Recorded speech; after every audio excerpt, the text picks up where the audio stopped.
Let me tell you a story. It's a journey from absolute, mind-boggling privilege to the deepest, darkest suffering you can imagine. And it's about how one single meal might have just changed the entire course of human history.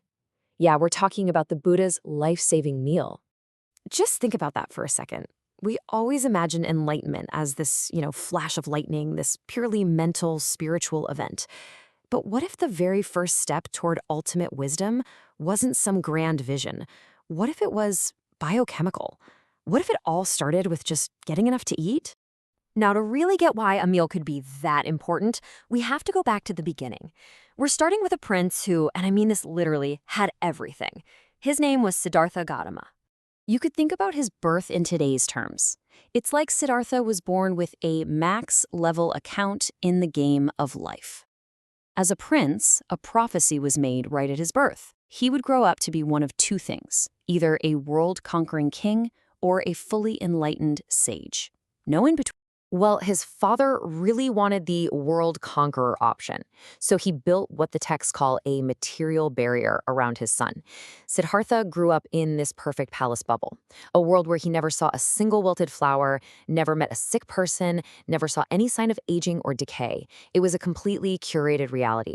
But then, on a trip outside the palace walls, he saw the real world for the very first time. He saw an old man, a sick person, and a corpse, and it just completely shattered his entire world.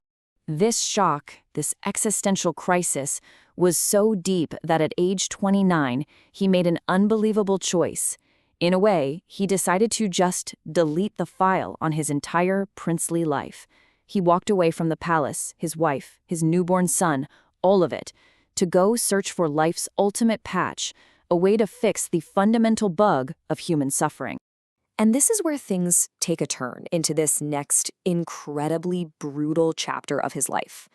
He didn't just become a wandering monk. No, he dove headfirst into the most extreme spiritual practice around at the time, asceticism. He decided he was gonna master suffering. You see, Siddhartha was an all-or-nothing kind of guy. If the path to truth was through suffering, well, he was gonna be the best sufferer there ever was. For 6 long years, he pushed his body to the absolute brink. It started with 1 meal a day. Then it became 1 meal every 2 days. And by the end, he was trying to survive on a single grain of rice per day. The physical toll was just devastating. His skin turned dark and withered. His ribs stuck out so far they looked like the teeth of a comb. He got so weak he couldn't even stand up.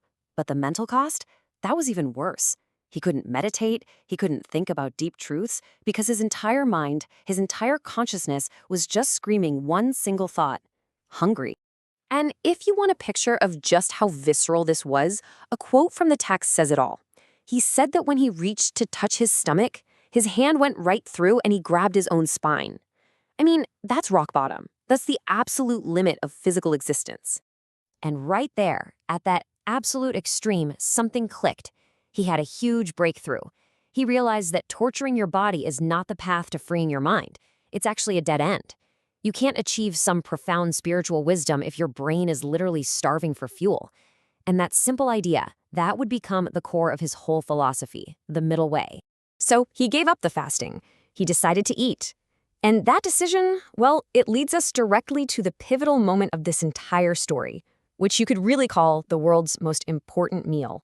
After making this choice, he dragged his skeletal body to the Niranjana River to wash off 6 years of dirt and grime. But he was so unbelievably weak that he just collapsed into the water and nearly drowned, barely managing to pull himself to shore by grabbing a tree branch. He lay there on the riverbank with his life's battery, as one source puts it, at 0.1%. He was basically gone. And right at that moment, a young shepherd girl named Sujata saw him, and she offered him a bowl of something called milk rice. Now, you have to understand, this wasn't just some morning oatmeal. You should think of it more like an ancient biochemical energy pack. It was a concentrated essence, a porridge designed to be the ultimate form of nourishment. And the way they made this stuff, it's just wild. According to the texts, you take the milk from 1,000 cows and use it to feed 500 other cows. Then you take the milk from those 500 cows, so you have this incredibly rich, multi-concentrated milk, which was then boiled with the best rice, nuts, and natural sugars you could find. So Sujata offers this super porridge to this skeletal man under the tree. Siddhartha accepts it, and he eats. And the effect was immediate. It was like a system reboot. That rush of high-quality fats, proteins, and carbs hit his starving brain and body. His color came back, his strength returned, and for the first time in years, his mind was totally clear. That single meal was everything. It was the fuel he needed for the final push. It was the bridge that would take him from complete and utter burnout to becoming the Buddha.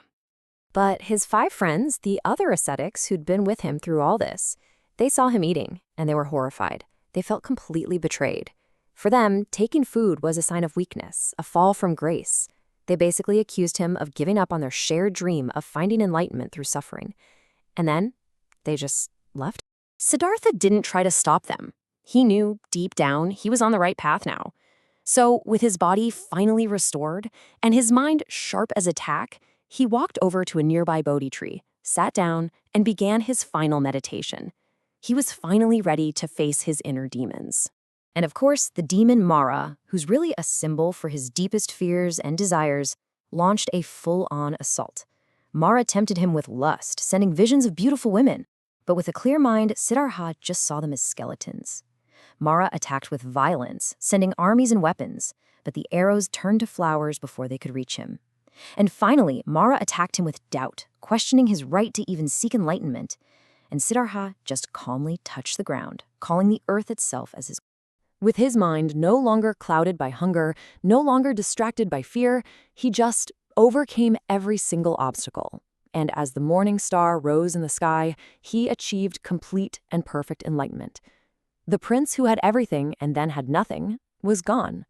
The Buddha, the awakened one, had arrived.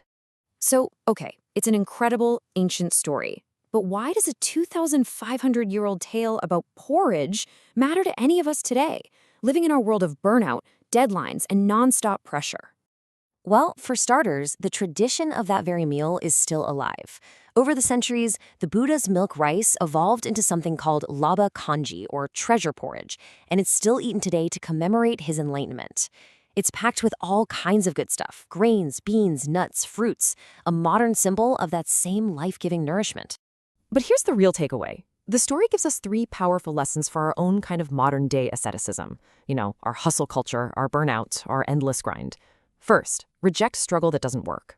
Grinding yourself into dust doesn't automatically equal progress. Second, learn to accept kindness. Siddhartha couldn't have done it without Sujata's help. And third, find the balance. Your spiritual or mental goals depend on a healthy body and a nourished mind. They're not separate things. And that brings us to the final question, and this one's for you to really think about. The Buddha needed a literal bowl of milk rice to reboot his system and finally find clarity. So, as you navigate your own challenges, your own burnout, your own search for meaning, what's the life-saving meal, whether it's literal or metaphorical, that you need right now?